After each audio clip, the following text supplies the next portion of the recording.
Excuse me. আবেদন মাখানো নরম কণ্ঠস্বরখানি কর্ণপাত হতেই মুখ তুলল Siddharth. If you don't mind, আমি কি কিছুক্ষণের জন্য এই চেয়ারটিতে বসতে পারি? Oh yes, why not. এক কথায় সম্মতি প্রকাশ করল সিদ্ধার্থ। সামনে দাঁড়িয়ে থাকা পাখনাবিহীন পরীটি আবার জিজ্ঞাসা করল, আপনি কি কারোর অপেক্ষায়?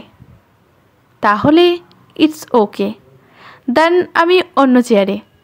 মুহূর্তের মধ্যে নির্ভরতার সাথে উত্তর দিল সিদ্ধার্থ। না না, প্লিজ আপনি বসুন, আমি একাই এসেছি। কানের ধার ঘেঁষে খোলা নুইয়ে পড়া রেডিশ ব্ল্যাক ঘন কেশালতিকাটি স্বল্প পরিপাটি করে নিয়ে হাসি মুখে আসন গ্রহণ করল অচেনা মোহময়ী মেয়েটি। মাইন্ড শ্যাডো করা দীঘল চোখ, দুষ্টুমিতে ভরা চাহনি, ঠোঁটের হালকা লিপস্টিক, দৃষ্টিসুলভ দেহের ওঠানামা। সিদ্ধার্থ যেন নতুন করে দিশাহারা হয়ে যাচ্ছিল। নিজেকে একটু স্থির রেখে এক পেয়ালা কফিতে মেয়েটির সঙ্গ চেয়ে বসল সিদ্ধার্থ। এক কথায় রাজি হলো অচেনা মেয়েটি। গরম কফিতে চুমুক দিতে গিয়ে সিদ্ধার্থ দু চোখ ভরে দেখছিল সম্মুখে বসে থাকা ললনাটিকে। শরীরের ভাঁজে ভাঁজে যেন উপচে পড়া সৌন্দর্য তার। সুযোগ বুঝে সিদ্ধার্থ নিজের মোবাইল থেকে টেক্সট বার্তা পাঠালো তার দুই বন্ধুকে, যারা আপাতত ওই ক্যাফের বাইরে কারণবশত স্বল্প সময়ের জন্য ব্যস্ত ছিল।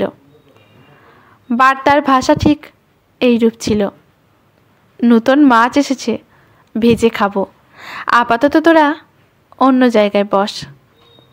কথা মতো কাজ হলো। এক দেখাতেই মেয়েটিকে শেখে সিদ্ধার্থের মনে হচ্ছিল যেন তাকে আগেও কোথাও দেখেছে সে। কঠোরভাবে কাছে পেতে চাওয়া কোনো মানুষকে বোধহয় পরিচিত মনে হয় অবচেতনে। চোখে চোখ পড়তেই গালে টোল ধরানো হাসিতে অভিবাদন জানালো মেয়েটি। তাল মেলালো সিদ্ধার্থ। কথা এগোতে লাগলো। Your good name? Myself Sid, Kamalika. You can call me Kim. Sid মানে? সিদ্ধার্থ প্রশ্ন করল। আপনার সাথে কেউ আছে নাকি একাই?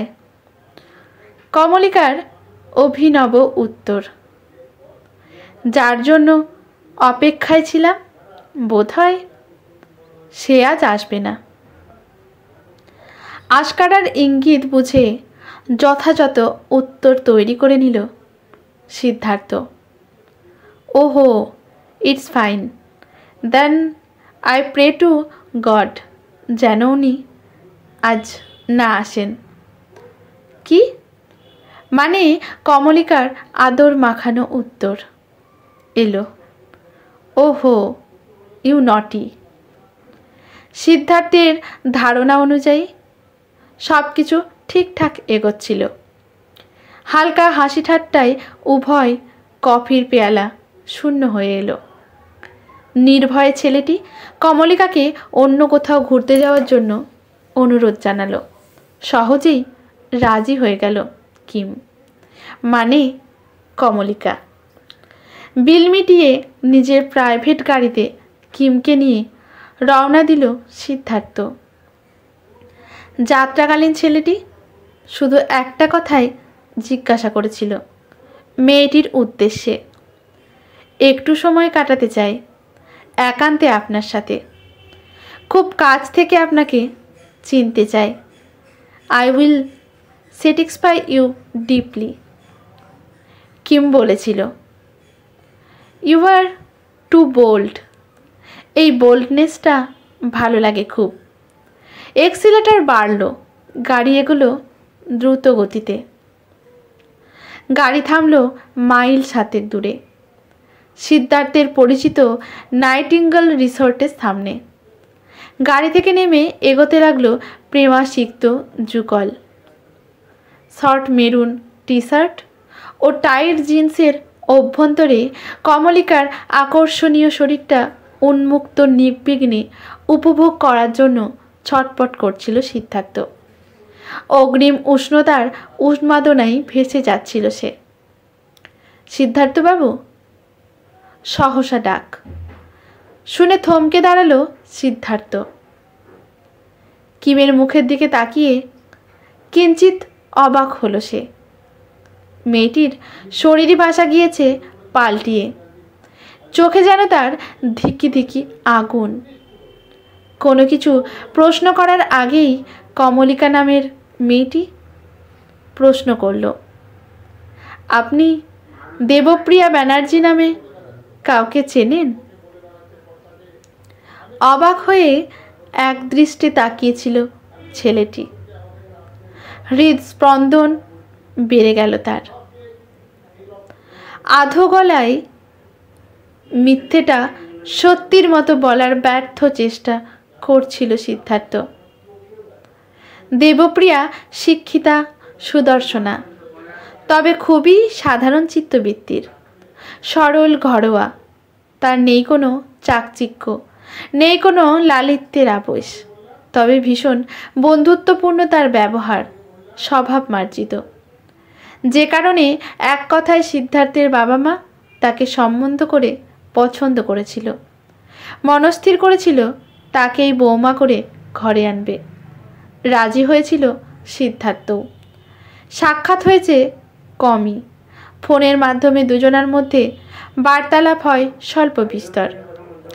মা বাবার পছন্দ করা মেয়েকে সময় দেওয়া ছাড়াও ভোগবিলাস প্রিয় সিদ্ধার্থের অনেক কাজ। মাসখানেক পরেই এক শুভ দিনে সমাজ ও আইনকে সাক্ষী রেখে এক হতে চলেছে দুটি মানুষ।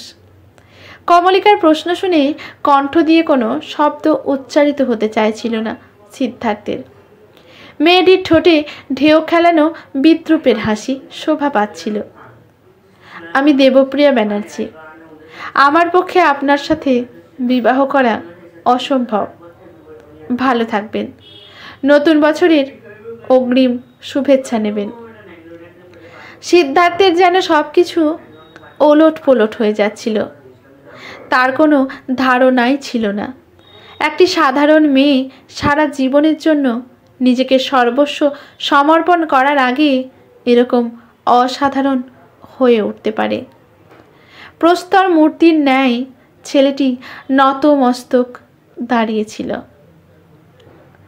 প্রস্থানরত দেবপ্রিয়ার জুতোর শক্ত বক্সহিলের খটখট শব্দে ভেঙে পড়ছিল সিদ্ধার্থের চিন্তা শক্তি।